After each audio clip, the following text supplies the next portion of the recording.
Are Red Bull about to repeat the mistakes of Alpine in the past? So let me explain. Back in 2022, Oscar Piastri announced that he was leaving Alpine as the reserve driver and moving to McLaren, and we all know what happened next. His huge ascendancy and the team's ascendancy in the sport leading to him leading the championship right now.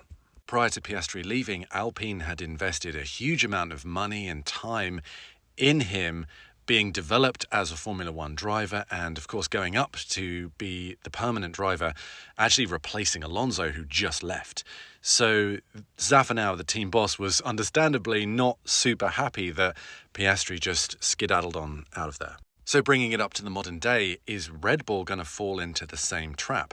They're going to spend all this money developing the drivers in the junior categories and even bringing them up into Formula One in the junior team in the RB, only for that driver or drivers to go, actually, you don't want to drive for the main Red Bull team, I want to go somewhere else. And then they just leave. And all that time and money and investment has been wasted. Well, of course, they're going to tie them up in contracts to ensure that that doesn't happen. But they can't force a driver to drive for Red Bull. they still have to actually drive the car and do it well and really want to be there.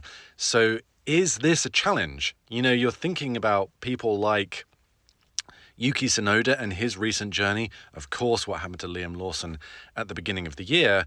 But the most obvious example at this point in time is Hadjar doing really well in RB. He's a very attractive prospect to other teams. Maybe not the top teams right now because their driver lineups seem pretty secure, but you know, sort of mid and lower field teams that are going to look to the future with a great driver. I'm thinking maybe Alpine might be a good option. But yeah, are Red Bull about to follow the same path as Alpine a few years ago?